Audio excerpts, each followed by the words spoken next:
Assalamualaikum warahmatullahi wabarakatuh. Halo adik-adik, bagaimana kabarnya? Semoga semuanya dalam keadaan sehat ya. Nah, kali ini kita akan latihan soal tentang perbandingan. Di sini ada beberapa subtopik tentang perbandingan yang nanti akan kita kerjakan. Dan nanti mungkin videonya akan terbagi dalam beberapa part. Jadi simak ya sampai part terakhir. Dan saya harap adik-adik sambil nonton videonya sebelum kita bahas, adik-adik silahkan di pause dulu, dikerjakan dulu, baru nanti lihat pembahasannya. Oke, gitu ya. Nah, langsung saja kita ke subtopik perbandingan yang pertama, yaitu menjelaskan perbandingan. Jadi di sini nanti kalau ada perbandingan, nah itu diharapkan kita bisa menjelaskan ya maknanya apa, artinya apa gitu. Oke, yang pertama adalah menjelaskan perbandingan. Nah, soalnya seperti ini. Perbandingan antara banyak orang yang suka bermain basket dan badminton dalam suatu kelompok adalah 2:7. Pernyataan yang pasti benar terkait dengan perbandingan tersebut adalah, nah di sini ada beberapa pilihan. Pilihan pertama, dalam kelompok tersebut badminton lebih digemari daripada basket. Pilihan kedua, selisih antara banyak orang yang suka basket dan badminton adalah 5. Jika banyak orang yang suka badminton adalah 35, maka banyak orang yang suka basket adalah 10. Terus pilihan keempat, 2 dari 7 orang dalam kelompok tersebut suka bermain basket. Oke, kita analisis ya dari yang pertama. Di sini ada basket, dan juga badminton. Oke, di sini perbandingannya adalah basketnya 2, badmintonnya adalah 7. Kita coba analisis yang opsi 1. Dalam kelompok tersebut badminton lebih digemari. Nah, di sini kan perbandingannya 2:7 ya. Di sini berarti benar. Terus selisih antara banyak orang yang suka basket dan badminton adalah 5. Nah, di sini kan perbandingan ya. Memang kalau 2 sama 7 itu selisihnya 5. Tapi di sini itu kan bukan angka sebenarnya. Nah, bisa jadi dia misalnya yang suka basket misalnya 4. Nah, di sini yang suka badminton dia ada 14. Nah, ini kan bisa jadi 4:14 itu kan kalau disederhanakan juga 2:7. Jadi kalau di sini selisih itu dia belum pasti benar. Jadi di sini cuma kemungkinan ya. Jadi yang kedua adalah salah. Oke, terus jadi kita bisa pilih ya di sini yang ada duanya salah. Nah, ini berarti pilihan A dan B salah. Nah, kalau dilihat di sini itu ada pilihan yang sama yaitu 3. Jadi kita tinggal milih salah satu aja. 1 atau 4. Nah, di sini tadi 1 udah kita analisis, berarti 1 pasti benar ya. Nah, jawabannya berarti yang C. Atau coba kita analisis juga kebenarannya yang bagaimana, kenapa kok dia benar, kenapa dia salah. Dan di sini jika banyak orang yang suka badminton adalah 35, maka banyak orang yang suka basket adalah 10. Yang badminton ada 35. Nah, ini dari 7 ke 35 itu kan dikalikan 5. Nah, berarti di sini juga dikalikan 5. 2 dikali 5 berarti 10 ya. Nomor 3 benar. Terus yang keempat, kenapa kok dia salah? Nah, di sini 2 dari 7 orang dalam kelompok tersebut suka bermain basket. Nah, di sini perbandingannya tadi kan 2:7. Nah, harusnya berapa kalau disajikan seperti ini? Nah, yang benar harusnya adalah 2 dari 9. Karena di sini menyajikan perbandingan dalam bentuk bagian dari keseluruhannya. Jadi kalau yang suka bermain basket itu harusnya 2:9. Kalau yang badminton berarti 7 dari 9. Jadi yang pernyataan nomor 4 salah. Oke, gitu ya. Lanjut ke nomor 2. Nah, di pause dulu, dikerjakan dulu, baru nanti lihat pembahasan. Oke, di sini soalnya seperti ini. Ade suka sekali jus buah, terutama jus jambu biji yang dicampur wortel. Untuk membuat segelas jus jambu wortel, Ade mencampur 2 ons jambu dan 5 ons wortel. Jika Ade ingin membuat 6 gelas jus jambu wortel untuk teman-temannya, banyak wortel yang dibutuhkan adalah, oke. Di sini intinya adalah sini ya. Ade itu mencampur 2 ons jambu dan 5 ons wortel itu untuk 1 gelas. Nah, jadi 1 gelas itu butuh 5 ons wortel. 5 ons wortel.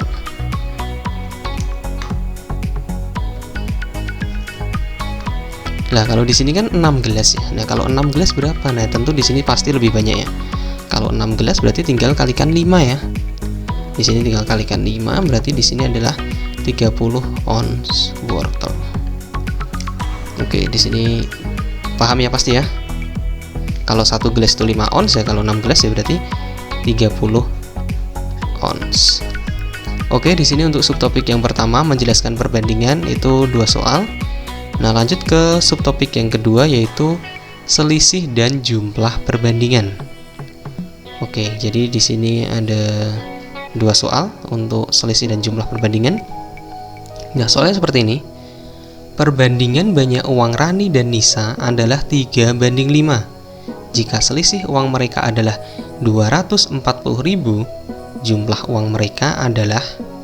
Nah, oke. Di sini yang diketahui adalah selisih. Berarti nanti kita manfaatkan ini selisih. Di sini ada selisih uang asli sama yang selisih bilangan asli. Bilangan asli itu maksudnya segini ya, 240.000. Itu kan bilangan yang aslinya. Di sini ada bilangan perbandingan. 3:5 itu kan dia bentuk sederhana ya, bentuk sederhana dari perbandingan banyak uang Rani dan Nisa. Oke, jadi kita manfaatkan, kita bisa mencari uang Rani dan uang Nisa masing-masing terlebih dahulu. Dan di sini bisa misalnya uang Rani. Nah, di sini kan yang diketahui kan selisih. Berarti kita manfaatkan nih di sini. Selisih perbandingan. Selisih perbandingannya berapa? Di sini 3 dan 5. Selisihnya berapa? 2. Kan 2 ya. Nah, 2 taruh di bawah karena yang diketahui situ 2. Kita mau nyari uang Rani. Nah, Rani itu kan dia 3 bagian kan, berarti taruh di atas 3. 3/2 kali yang diketahui selisihnya berarti 240.000. Nah, ini kita bisa bagi ya, 240 dibagi 2 itu hasilnya adalah 120. 120 kali 3 berarti 360.000. Oke, uang Rani segitu. Nah, kalau untuk hitung uang Nisa, nah ini sebenarnya bisa ketemu ya di sini. Kalau uang Rani itu dia 3 itu kan 360. Dari 3 ke 360 itu kan kalikan 12. Nah, berarti nanti yang ini Nisa berarti 5 juga harus kalikan 15 juga kan gitu. Jadi gitu ya. Ini mengerjakan perbandingan sebenarnya bisa memakai 2 cara seperti itu. Nah, atau kita mau ngitung uang Nisa pakai perbandingan juga. Nah, di sini Nisa. Nah, Nisa di sini kan 5 bagian. 5 bagian. Nah, 5 per. Di sini yang diketahui selisih, berarti di sini 2 ya. 5/2 kali 240. Nah, di sini berarti berapa ini? Nah, ini 120 kalikan 5 berarti 600.000. Nah, di sini kan yang ditanyakan jumlah uang mereka. Nah, jumlah uang mereka berarti nanti Rani ditambah Nisa. Nah, berarti 360.000 ditambah 600.000. Hasilnya 960.000. Jadi seperti itu. Nah, saya akan jelaskan cara yang kedua. Bagaimana kalau kita mengerjakan perbandingan. Oke, jadi di sini ingat ya bahwa Rani dan Nisa ini 3:5 itu kan bukan uang asli mereka. Uang asli mereka nggak segini. Nah, uang aslinya kan segini ya. Oke, jadi kita bisa memisalkan di sini bahwa misalnya Rani itu dia punya 3 kali sesuatu. Nah, 3 kali sesuatu 3A. Uang Rani itu 3A aslinya ya, aslinya 3A. Nah, misalnya di sini berarti kan 3 kali 120.000 itu 360.000. Nah, Nisa itu aslinya punya 5A. Oke. Di sini kan selisih uang mereka ya. Berarti nanti Nisa dikurangi Rani itu berarti kan 5A kurangi 3A. Berarti hasilnya 2A ya. Nah, di sini kan selisihnya itu ternyata kan 240. Berarti di sini 2A sama dengan 240.000. Nah, berarti A-nya adalah 120.000. Nah, ini A-nya segini. Nah, berarti uang Rani kalau A-nya itu 120 berarti kan uang Rani itu 360.000. 3 dikali 120.000. Nah, Nisa itu berarti punya uang 5 kali 120.000, 600.000. Nah, berarti ini kalau kita jumlahkan kan hasilnya 960.000. Jadi sama ya. Jadi ini mengerjakan perbandingan dengan cara persamaan linear satu variabel. Nah, kalau yang cara yang pertama tadi ya kita mengerjakan perbandingan ya sesuai dengan kaidah perbandingan seperti itu. Paham ya? Oke, lanjut ke soal yang kedua. Silahkan di pause dulu. Nah, kita bahas. Di sini soalnya seperti ini. Lisa mengerjakan tugas matematika dan tugas bahasa Indonesia. Jumlah waktu yang ia butuhkan untuk mengerjakan kedua tugas adalah 45 menit. Jika perbandingan waktu untuk mengerjakan tugas matematika dan tugas bahasa Indonesia adalah 3:2, tentukan. Nah, yang A, waktu yang dibutuhkan untuk mengerjakan tugas matematika. Terus yang B, selisih waktu yang dibutuhkan untuk mengerjakan kedua tugas tersebut. Oke, di sini seperti ini ya. Kita bisa nyarinya sini, diketahui dulu. Diketahui bahwa di sini waktu untuk tugas matematika dibanding tugas bahasa Indonesia itu adalah 3:2. Nah, di sini yang diketahui berarti jumlahnya ya. Jumlah untuk mengerjakan kedua tugas adalah 45 menit. Nah, kita mengerjakan cara yang pertama dulu, pakai cara yang pertama. Di sini berarti nanti waktunya adalah 45 menit ya.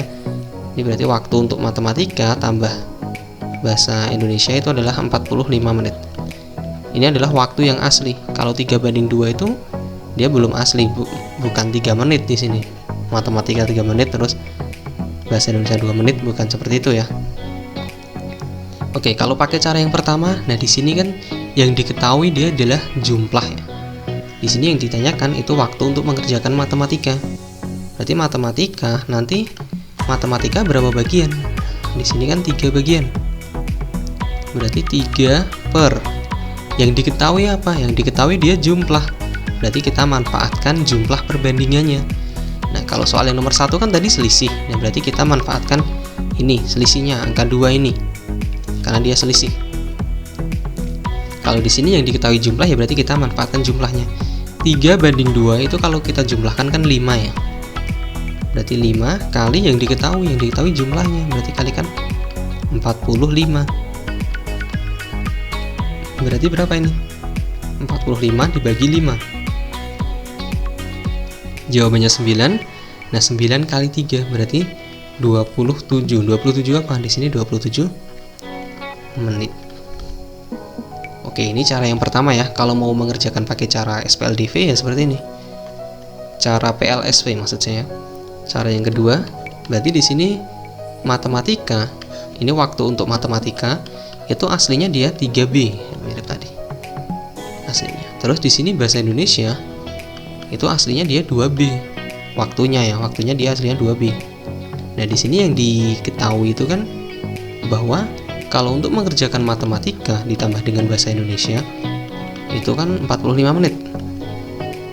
Padahal di sini M itu kan 3B. Berarti 3B ditambah 2B itu 45. 3B tambah 2B berarti 5B sama dengan 45. Berarti B-nya 45 dibagi 5 hasilnya adalah 9. Nah, 9 menit B-nya itu. Yang diketahui, yang ditanyakan kan matematika. Ya udah taruh sini lagi. Berarti tadi 3B itu 3 kali B-nya adalah 9. Berarti 27 menit. Jadi gitu ya. Oke.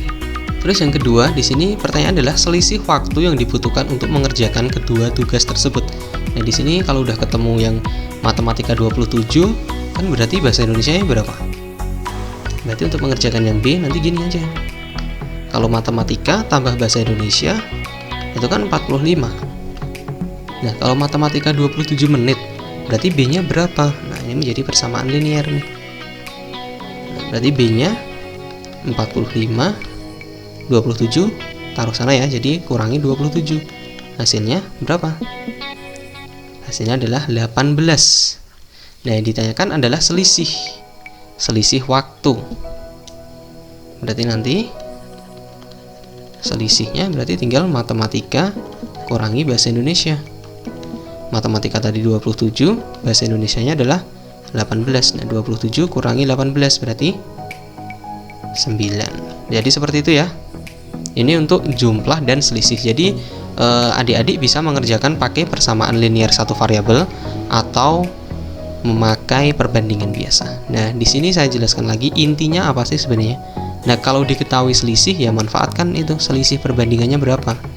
Misalnya ya yang A tadi. Yang diketahui di sini selisih, ya udah manfaatkan selisih perbandingan berapa di sini. Berarti nanti taruh yang bawah. Taruh di angka sini. Selisih. Nah, tinggal kalau mau nyari uang Rani ya Rani berapa bagian? 3/2. Nah, kalau yang kedua itu kan jumlah. Ya udah manfaatkan jumlahnya. Jumlah perbandingan. Di sini jumlahnya kan 5. Ya udah 5-nya taruh bawah. Berarti kalau untuk ngitung matematika tadi gini. Ya udah yang diketahui jumlah ya jumlah perbandingannya taruh bawah, kalikan jumlah yang aslinya berapa, 45. Atau bisa menggunakan persamaan linear satu variabel ya. Itu adalah dua cara untuk mengerjakan soal perbandingan. Nah, mungkin untuk part 1 kita bahas tentang penjelasan tentang perbandingan dan juga selisih dan jumlah perbandingan. Nah, untuk part selanjutnya kita akan bahas tentang perbandingan bertingkat, perbandingan senilai, dan juga perbandingan berbalik nilai. Oke, kita sampai ketemu lagi di part selanjutnya ya. Saya akhiri, wassalamualaikum warahmatullahi wabarakatuh.